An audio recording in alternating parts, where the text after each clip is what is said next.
Ďakujem za prednášku a teraz je priestor celkom dostatočný, časový na našu diskusiu, takže predtým, ako si premyslíte otázku, niekoľko bodov pravidiel.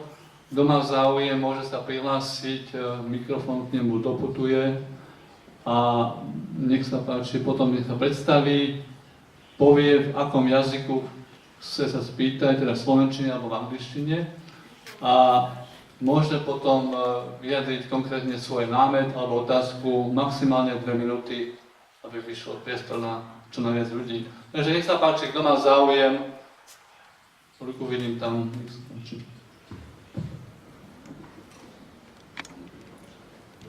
Ďakujem, dobrý deň. Moja otázka bude v angličtine. So, Mr. Professor, could you please answer what is this crucial element who drive this exponential progress? So, thank you. What? So you maybe to illustrate the question, like what happens in the 18th century to 21st century? Well, that is the question. What causes this? Economists have been dealing with it for a long time. I am not convinced that it's coal. That's one answer, that we discovered a lot of energy, and we're substituting that energy in. But that's one possible answer. Another one is trade. We just learned to trade more. But neither of those answers explain why it happens right then in 1800. Does it have to be coal? Why is it exploiting it? Why was that coal being exploited in England? And why was it found in England? And why was it looked for in England to solve a problem? And so there's just coal everywhere. There are other places. Why was it found there and why was it put to use there? So that is the question. I have been convinced by McCloskey's argument that it is one of an ethic that evolved that wasn't there prior to the 1800s. It became dignified to conduct yourself in business in England. I think Hitler deridedly commented that the British were a nation of shopkeepers. That was meant to be a negative comment on the English people.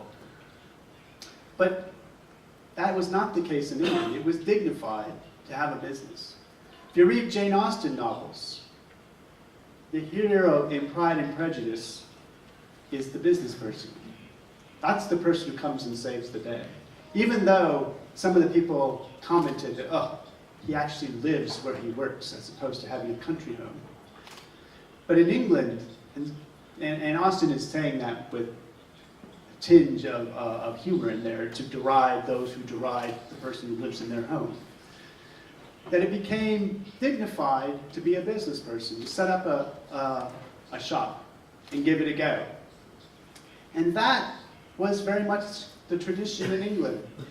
And it was primed because all humans are traders. All human societies for 70,000 years have exchanged things. So we've been trading things for a long time. But it didn't become dignified until England. There were precursors in the Netherlands. But it became dignified to buy low and sell high. And think about around the world, all of the communities of people whose primary job is to serve as in-betweens between other groups of people. They are not well liked. And that's not just in Europe, it's also in Asia and Southeast Asia. The people who do the trading are the people who are unliked. Why? Because they're the ones buying low and selling high, and everyone imagines with their envy that they're the one being taken advantage of.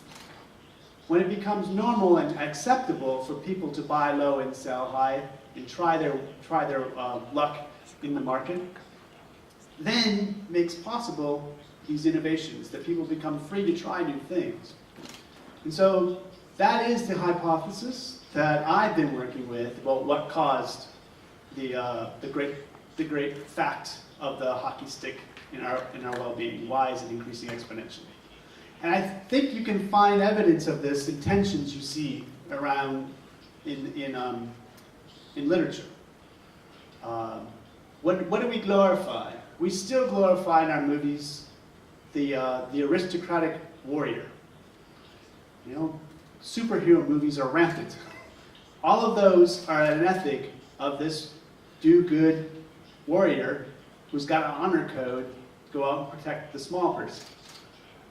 But the business person is the small person. And the business people are rarely the heroes in our arts. And that's where that tension is. That we learn to respect the person who's just setting up the shop, the person who's setting up the restaurant, the person who travels to a new world, a new land to set up a restaurant. That we respect that and give them that dignity for trying that. And so, where do you see the new things being created in the world? Places that are free and respect people who disrupt the world. And that historically has not been the case. Political elites do not like change. Change means they might not be around in power. But commerce is about that change, about disrupting the world and making it different. And so you have to have a respect for that to really get the advantages of getting the 9 to 100-fold increase in your welfare. So I think that's the hypothesis. I think it's not one that economists have explored, and one that I think humanomics is about, trying to explore that. There might be boundaries on it when we get into it, but the fact is, economists aren't thinking about the problem that way. That it's about ideas, but it's about our ethics that could generate our actual wealth. But that is the question, and I appreciate you asking it. Thanks. Kto další? Tomáš? Tomáš, když to tvojí, moja otázka bude v angličtině. Tomáš, když to tvojí, moja otázka bude v angličtině. Professor Wilson, thank you for this thoughtful and relishing presentation. Thank you for bringing us hope and calling for love, because I think we are quite pessimistic country right now, both left and right, so thank you for this.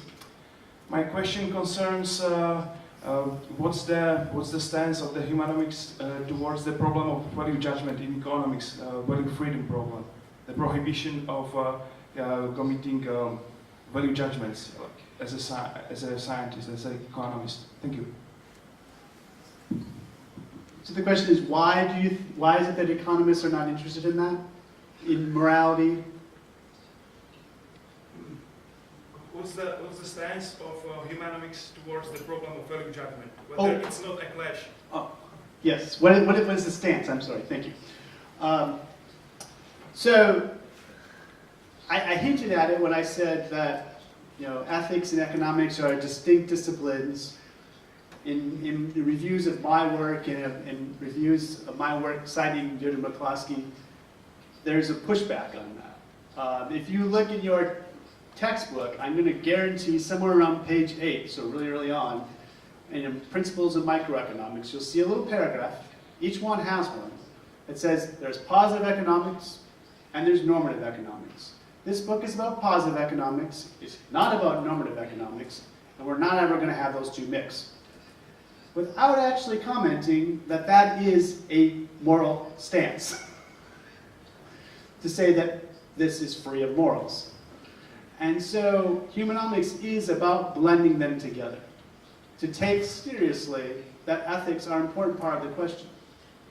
How did I get to this? When I would teach my Principles of Microeconomics lesson on the minimum wage, you teach when you raise the price artificially above the competitive level, it creates unemployment and reduces the quantity demanded for labor. And as a student, I saw that story, I heard that story, and I instantly bought it. I became an economist. That worked for me. But 30% or so of my class, that doesn't work. I can go through the picture, I can go through the logic, I can go through the reasoning, and 30% are like, that's not me. I would never do that to an employee. I would give them a higher wage. Until you invoke that there's an ethical dimension to forcefully raising the wage above the minimum of the market level. There is a moral element that you are, by active decree by the government, keeping a woman who may have a single child living on her own with that child, trying to take care of it from working another extra 10 hours at a wage below the minimum wage because we don't want wages to be lower. Even though that is the value, what you could contribute to a company, the company's willing to do that, but you're saying, no, the government gets to decide. Two voluntary people can't take an action that makes each of them better off and harms no one else. That's an ethical stance, to say that the government can have that kind of power. And now, not only is there the logic and reasoning, but there's an ethical point behind it as well.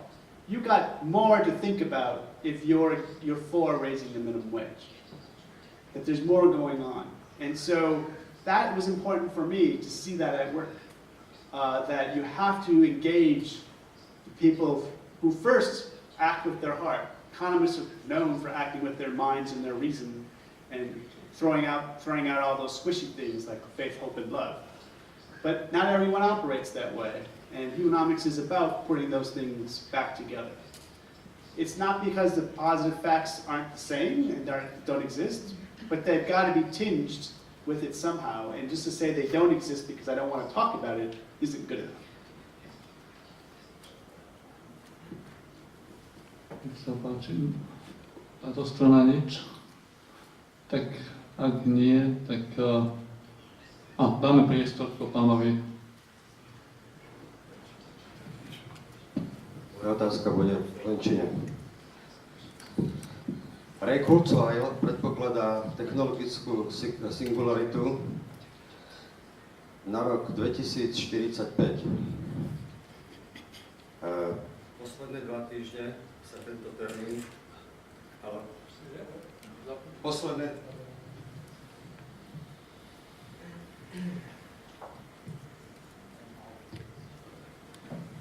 Tento termín bol opravený pred 2 týždňami približne o 12 rokov. Moja otázka je, ako sa humanitná ekonomika vyrovná s týmto fenoménom? S fenoménom technologickej singularity. Technologická singularita je stav, kedy sa úroveň vedy a techniky vyrovná úrovni ľudského mozgu. Ďakujem za odpoveď.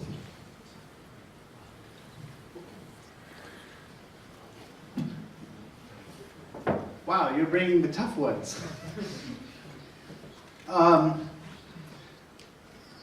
I would probably start by saying that I'm not sure, even though the sum total of technology would equal the human mind, the human brain, that it will then in some way act like a human mind in our brain. I remain skeptical that any computerized system can achieve that, because the way our minds work, symbolic thought is more than the mind itself can explain. Because if the mind could explain itself, then it's not actually explaining itself, because it has to have a higher degree of complexity than what it's explaining.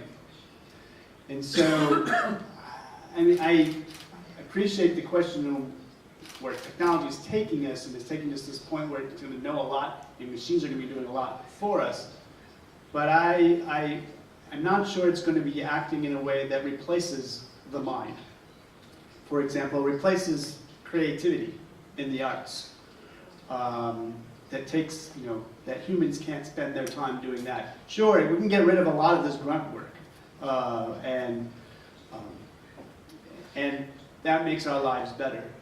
But we're also people who enjoy and take pleasure out of the arts, and that freeing up people to do more of that creates more things and more ideas that are going to make people's lives better. I don't think technology can ever replace that. And so that would be kind of the goal of technology. One way is to get rid of all these things that we really don't want to do, that make it harder for us to live good lives. So that's kind of beyond my pay grade in terms of talking about technology, but that's my shot. Nech sa páči. Spontán čo? Štvrtý raz. No. Áno, tam. Ja položím dve otázky a bude to v slovenčine. Keď Adam Smith zakladal ekonómiu, tak vychádzal z princípu spravodlivosti. Spravodlivá cena, spravodlivá mzda. Zakrátko, keď skončil, bola jeho teória odmietnutá a hlavný prúd súčasnej neoliberálnej ekonomie jednoducho tento princíp neuznáva. Uznáva princíp maxima zisku a maxima užitočnosti zo všetkého. To je prvá otázka. Čo si o tom vlastne myslíte? Druhá otázka je, keby ste zhrnuli vašu prednášku teraz na tému humanekcii, čo je vlastne základná paradigma tejto teórie?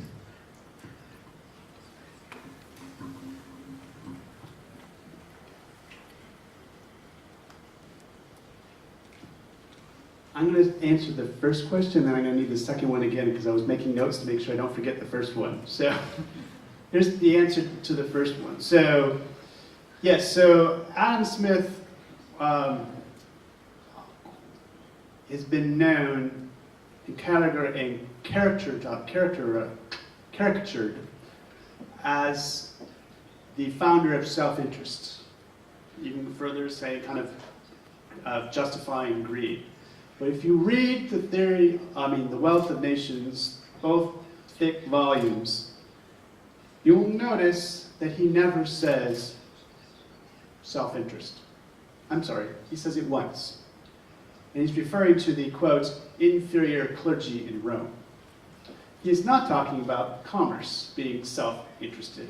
His famous quotations are, always about acting in your own interest, pursuing his own interest in his own way, which is not self-interest. So first of all, there's a modern misreading of what Adam Smith is saying, to the point of I've actually seen it in books where people are quoting Adam Smith's Wealth of Nations, and they talk about that we appeal to their self-interest in quoting Adam Smith, when Adam Smith didn't actually say that.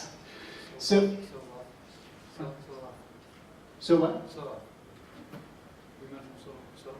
Oh, well then there's more than, that was not the one I had in mind. So when the kind of modern way of thinking about economics moved to maximizing utility, we had already kind of built it on a myth that this is what Adam Smith was about, that something about self-interest, that we rejected the notion that there is a just way to pursue your own interest, because he actually qualifies it in two places where he says you're free to pursue your own interests in your own way, quote, upon the liberal plan, not the neoliberal plan, upon the liberal plan of equality, justice, liberty, and justice. Those three terms are qualifying how you go around pursuing your own interest and deploying your capital and your labor. What he means by that is equality. Equality before the law. That whether you're like me and the son of a dairy farmer, or you're the daughter of a president or prime minister, you will get treated the same before the law. That's what he meant by equality. He meant liberty, the liberal planning of liberty, that you're free to set up what you want as long as you're not harming someone else. Again, not part of the modern way of talking about commerce and exchange and your principles of microbook. And then lastly, justice. And justice, when it comes to back to your point on the question, was always about eliminating injustice as they come about. Justice is what's left over when you eliminate and take on injustices. And so, for Adam Smith, as you mentioned, was always about justly going about competing with your competitors. He has a great metaphor of the race, of the runner, that we're fine. You can push yourself as hard as you can when you're competing in the market, or in this case, or in a race. But what you can't do is push the guy and tumble him and push him to the ground in order to get ahead. That was the core of Adam Smith's way of thinking about commerce. And again, it's not there. in the modern discussions of that you have to do this in an ethical way. It's inherent in the way Adam Smith thought about it. So how do we get there? Why do we get there? The Wealth of Nations was an immediate success. The Theory of Moral Sentiments was immediately quite successful and well received. But one of them died in the 19th century and the other one didn't.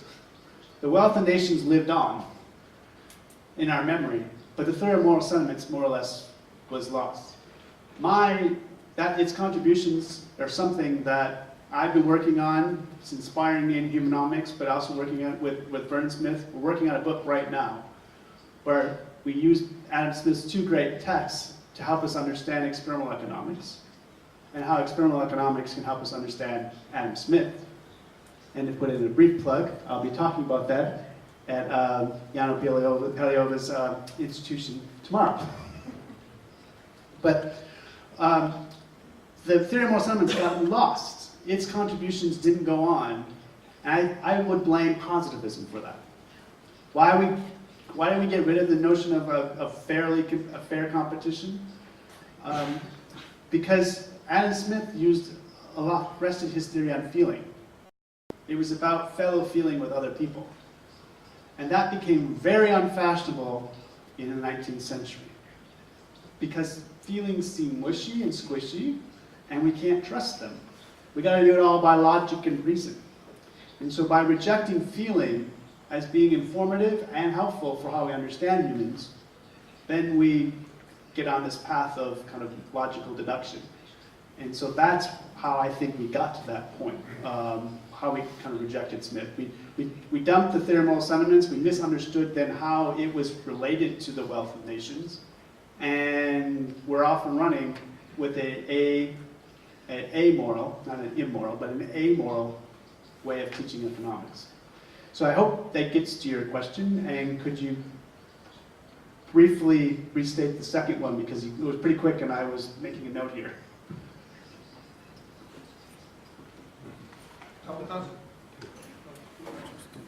Tá otázka znela, keď hrniete vašu prednášku, čo je vlastne základnou paradigmou vašej humanokrizy?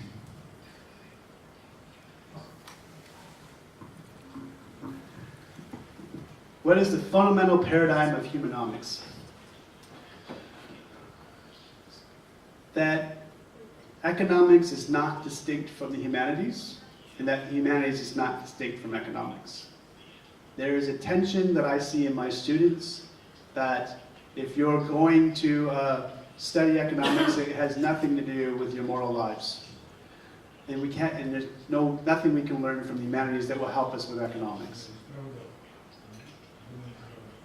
And that is the change, to take that seriously, that we can learn not just by logic and reason, but that we can actually learn something from reading a novel. That will give us a new insight about how economics works. So that's the paradigm, that we will take the qualitative aspects of the humanities as informative about how economics works. Nech sa páči, kto ďalší? Nech sa páči, pán Legéni tu v strede, ľavo. Dobrý deň, moje meno je Legéni. Ja položím otázku po slovensky. Chcem sa spýtať, akože, keď hovoríte o tých gestách, akože lásky, že ako mám s láskou nakupovať v Tesku, keď nakupujem šošovicu z Etiópie, ktorá trpí hladom a je pravdepodobne lacná, pretože je to z ukradnutej potravinovej pomoci, a fazulu z Kanady, ktorá je lacná preto, že sú tam dotácie, a musím myslieť na to, že vlastne naši farmári skrachovali. Druhá otázka, keď vás tak počúvam, nedá sa tá vaša morálna ekonomická veda zhrnúť tak, ako bolo to heslo revolúcie kvetov Make love, not business?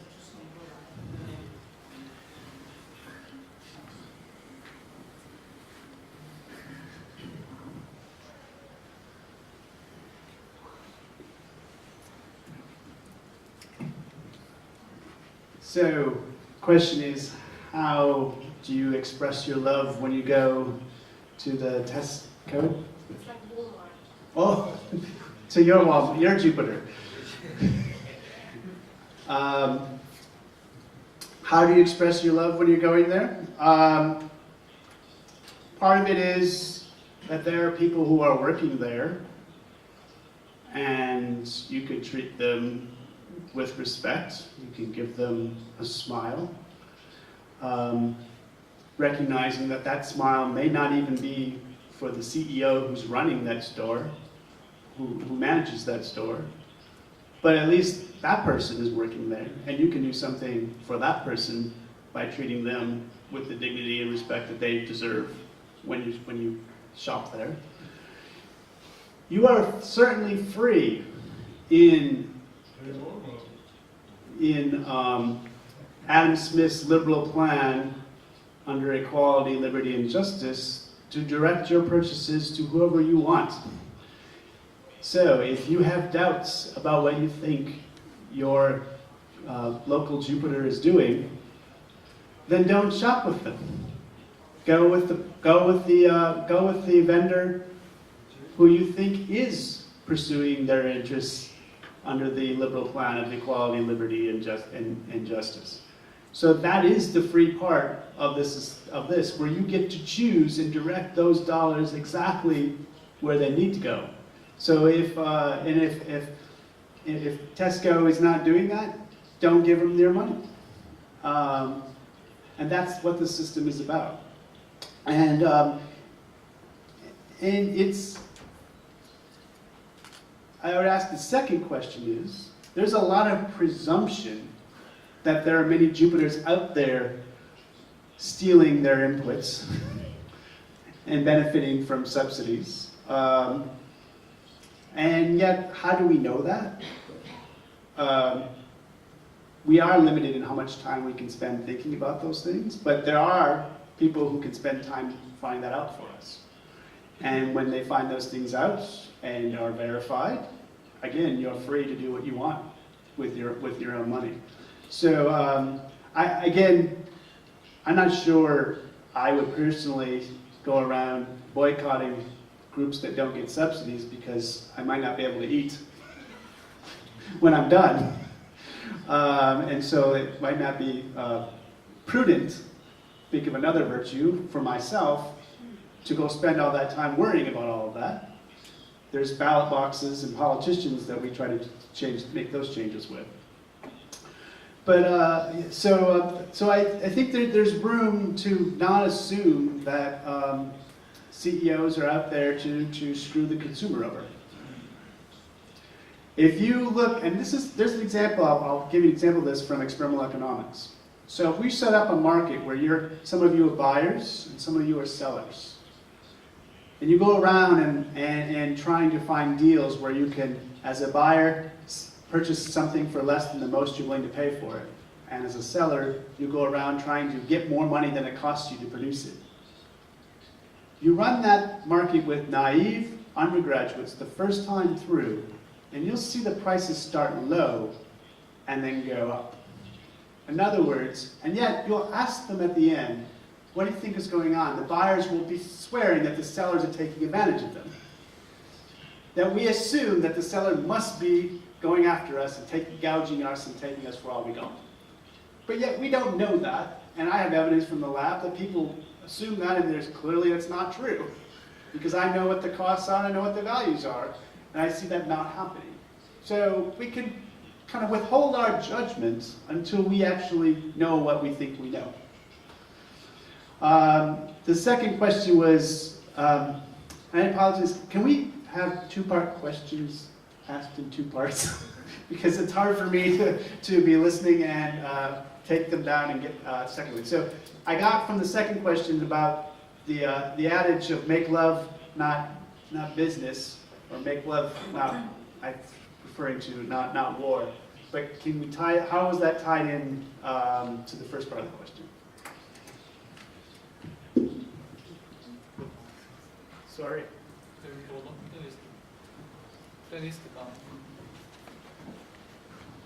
No, len to bola otázka, že či sa tá vaša morálna ekonomická veda dá zhrnúť do tohoto hesla. Make love, not business.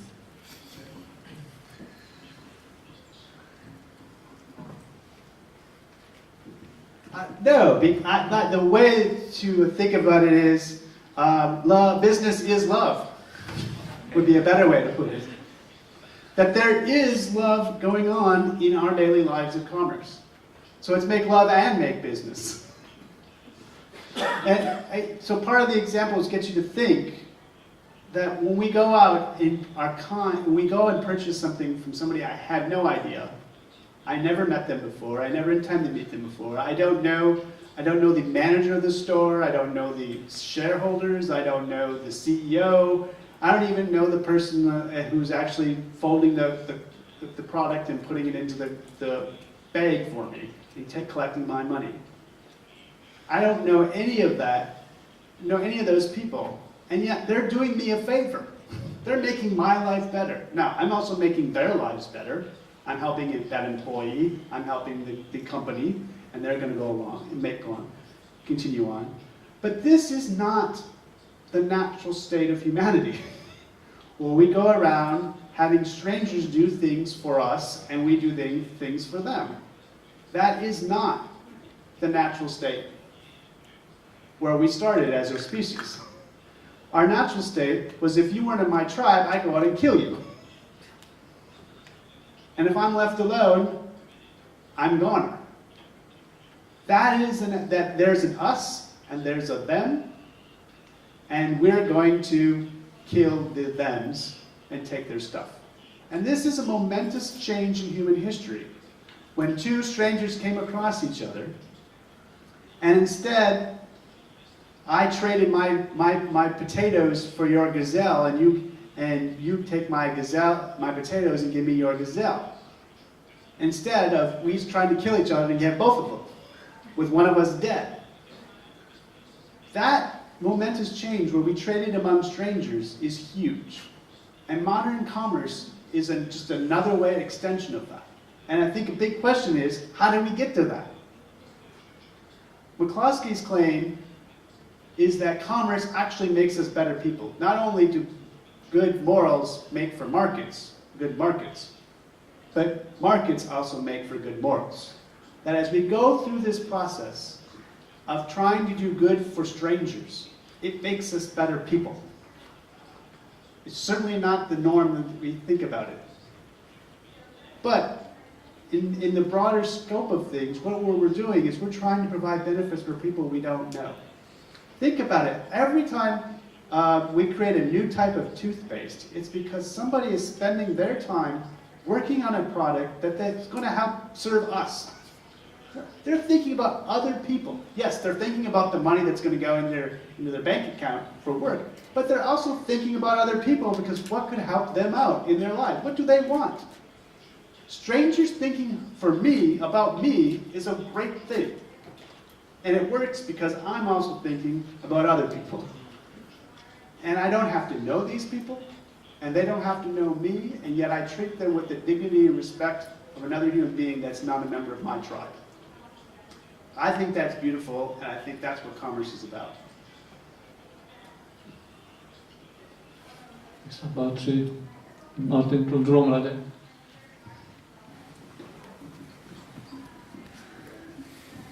Thank you. I'll be asking my question in English. My name is Martin Greguli. I work for the FA Hack Foundation here in Bratislava. And I really enjoyed the definition you made in defense of the commerce and the defense of the human side, of the human values of the commerce. And I have one question. How do you sell it to the public, especially in terms of politics? Because I'll put it this way. I've studied my whole life in England and in Scotland, and I found myself always being beaten by the left-wingers saying, I'm not a moral person because I don't care about the poor, about the uneducated, about the working class. Secondly to that, we live currently in a stage or in a state of politics where the people especially the underprivileged, are revolting and want to give more power to the state that will make it more just. And you have that countered by the sort of establishment people who say that technology, what we were talking about, technology will make it so that the government will be actually capable of doing this stuff correctly this time, unlike the previous couple of times has done it wrong. So where is the place for, I don't want to put a political term, libertarians, conservatives, where's the space for us as scientists or as people who can educate or who try to educate others and promote the ideas to position ourselves with respect to these couple of stones that are crushing us in the middle somewhere, where we try to dance between the human side and the economics, trying to be both selling a story and making sense of why this works. Thank you. That's a great question. First of all, you have to counter by saying that it's simply not true that as an economist, I don't care about people. And so you can start off the conversation by saying, with the friends on the left, that we agree what we're looking for is to make sure that those poorest people of the world are somehow going to have a better life. We're both interested in that, right? And then, if you're genuine about that, you can't have a conversation with them if they're saying, no, no, you don't care about them. Because now they're attacking you personally and not willing to take you at your word that you actually do care about those people. And it's to acknowledge, I think part of it also is to acknowledge right from the beginning that you are concerned about those other people and that you're worried that you do take ethics seriously as it relates to economics. That's not true of many economists. They could care less that their ethics is part of how they see the world. And I think that's only helped perpetuate the kind of the stereotype that if you are interested in commerce and think it makes us better people and it gives us better lives, that we buy into the Gordon Gekko creed that greed is good. We have to reject that up front. It's not about greed. And if you're upfront about that, then you have a starting point that you can start talking to them. So, but you have to convince them to give you that benefit of the doubt. And you have to then follow through on that benefit of the doubt in the conversation. And but I think that's what that question brings up, is that there is a tendency to assume bad motives in people who are engaged in commerce or in the people who see the benefits that it does for humanity. And you just can't let them take that if it's not true. I do know people who think it is true, and so therefore you're not going to have a conversation with those people. What do you think? What do I think about kind of the reinvention of the calculation debates, in the sense that technology is going to get us to a point where we don't have to, that some computer is going to know what I know. Maybe they might get a computer that's going to know what I know in terms of facts, but I doubt they're going to know what I feel. And I really doubt that they're going to know what I from what I feel, know from that. That's what I mean. Let me go back. By that is, I have a sense when I go to the market that an injustice has been done when somebody has defrauded me. I might not know what it is, I can't put it in my, but I have a feeling that something bad has happened, and by that I know something. That feeling that gives me the sense of knowing, I really doubt that technology is going to be able to do that. Unless we do get to the world where Battlestar Galactica, we really do have Cylons who can feel. And if we get to that point, then maybe. But they're still going to be, I mean, to know and feel as a human knows and feels, you have to have that individuality. I think Wittgenstein said something, if you could understand if you could speak a line, you wouldn't be able to understand it. The idea being, to feel what a lion feels, you actually have to have that sensory perception of that being. And for a computer to have what I feel and what you feel and what you feel, know all that feeling, that seems far-fetched to me. So as somebody who works at an institute dedicated to Hayek, I think they run up into real constraints when they get to the sensory order. And explaining and understanding that the way this mind works with its feeling and its thinking and its knowing, those three very important mental predicates, that any computer is going to overtake all of those things, even if it can have all the facts, is not going to substitute for what I feel. And maybe it gets there, but I have my doubts. And so I don't think there isn't anything different than the thinking about it in the 50s when the calculation debate was taking off. And if you want to get a good novel, a good story to help bring this point home, it's called Red Plenty.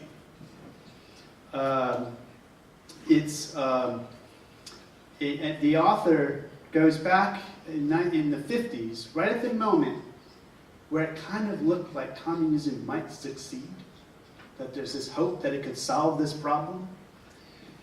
And he says his story is a fairy tale. And it's a fairy tale that we believe could possibly be true. And then he shows how it just falls apart. And one thing you can see through there is they missed the feeling of people. The theme of that story is that, no matter what they were doing, they couldn't actually figure out what people felt about something. And so, but he goes, it's a great story about all the reasons calculations couldn't work. I don't see any reason why, if you restated that theory right now with calculations, that you couldn't tell the same fairy tale going forward from here. That it somehow is going to possibly work.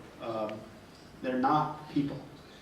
If we get to the point where we've taken away an individual's feeling and thinking and knowing, they're not people anymore.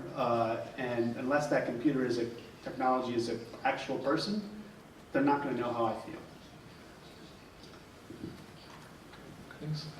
Nech sa páči, tu vpravo vzadu.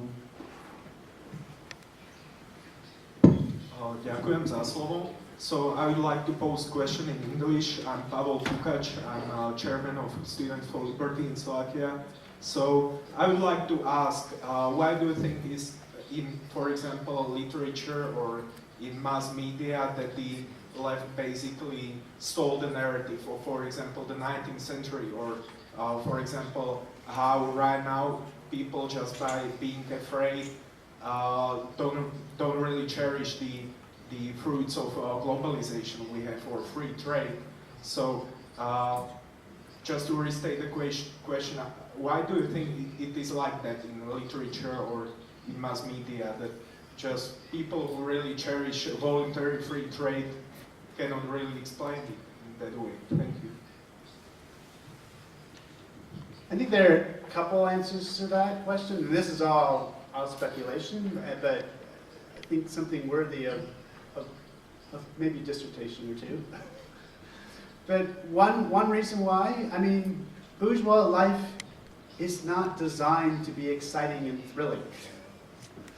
And that's, so when you put a movie together and you got to put together a hero, who are you going to choose? So there's a really old Western called Shane. And the hero is this kind of knight, cowboy who rides into town to run off the evil rustlers. And there's something exhilarating about that kind of savior. Now, you put together a shop, you put together your restaurant and your business, and you're just trying to make a living. There's nothing inspiring necessarily about that for some reason.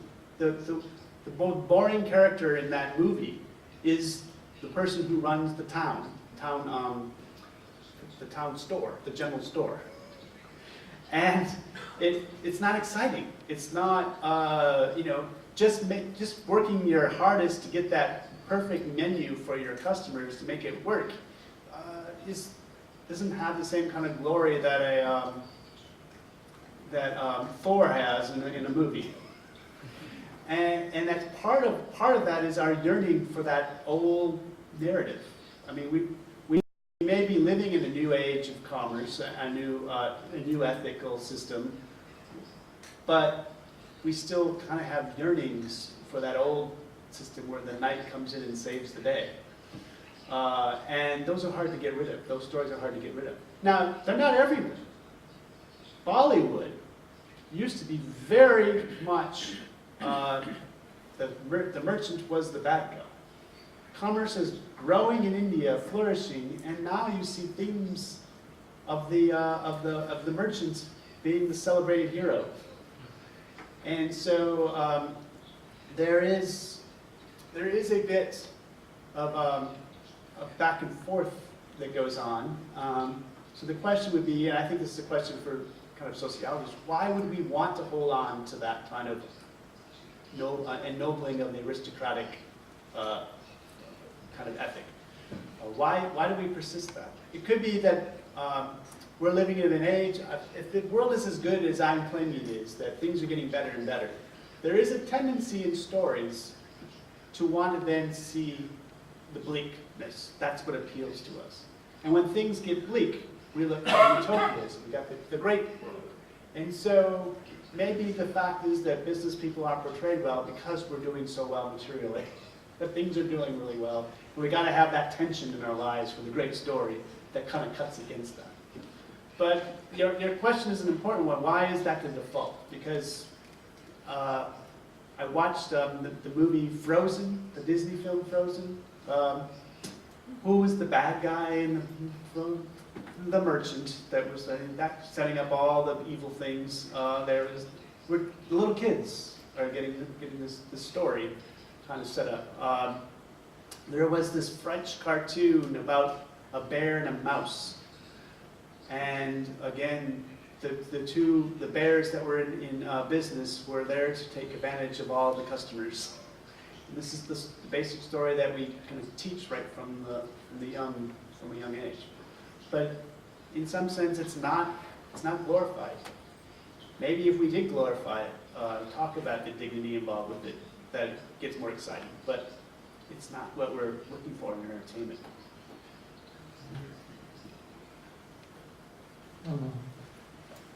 Poslednú last questions. Nech sa páči, tu v Romane. Roman.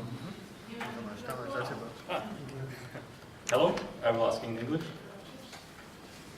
So I find the humanomics like interesting concept and somehow romantic. So I would like to know your opinion about the less romantic concept of capitalism presented, for example, by Ayn Rand, which I think she would not agree with the concept that capitalism and market and commerce is somehow dependent on the sentiments, on love, and concept like this. Somehow I still feel like the ends like the are the same. You are basically praising commerce just like her, but the points of origins are fundamentally different. So do you feel these like competing concepts or maybe flawed on her side? Thanks. I think Ayn Rand understood how economics and how commerce relates to governments and how it might go awry when the government wants to start planning. But I don't think Ayn Rand has a good understanding of people. The idea that just because somebody does something for me, if Peter does something for me, I need to give him a quarter. Otherwise, I'm not respecting his dignity as an individual because paying him for every little thing he's done. That, I think, misses the kind of general love that goes on among individuals, that I don't have to count every single time you've done something for me. If we spend all that time thinking and counting up all the good things that people have done for me and then actively compensating for them, I would have no time to do anything else in my life. And so I think she really misses the value of feeling in being human, and that I can trade those feelings over time without counting them. And we do that, and we got a natural system built in to do that. We know when the moment we start counting that, well, I did this for you and you did this for me, that something has gone too far. Because we have a general sense when if I'm always doing something for someone else, I'm like, okay, I'm just going to stop hanging out with you because I'm always giving and you're never willing to do anything. It's all about you. and so I give up. I think we, as human beings, are social, and we care about feeling for other people, and this is ancient. This is one of the distinguishing features of primates, not just human primates, but all primates are highly social. They take pleasure in being in the company of other people just for the sake of being with them. And I think Ayn Rand misses that general pleasure of just doing things for other people and them doing it for me. And so I think she got the higher level parts of how the economy works in this relationship with government, but I think she misses the leap of how feeling, loving, hopeful,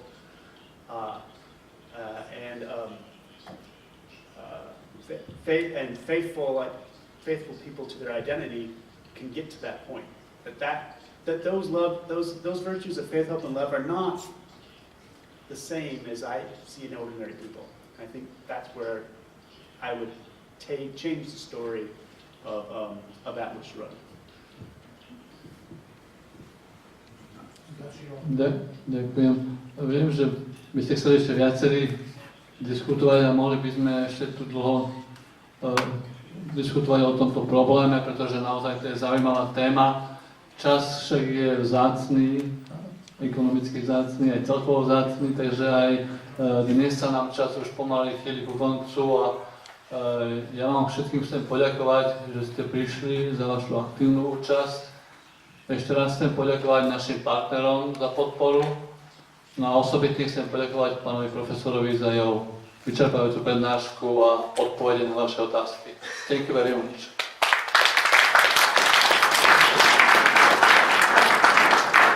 A pevne verím, že o niekoľko mesiacov sa stretneme opäť s iným zaujímavým hostom. Dovidenia.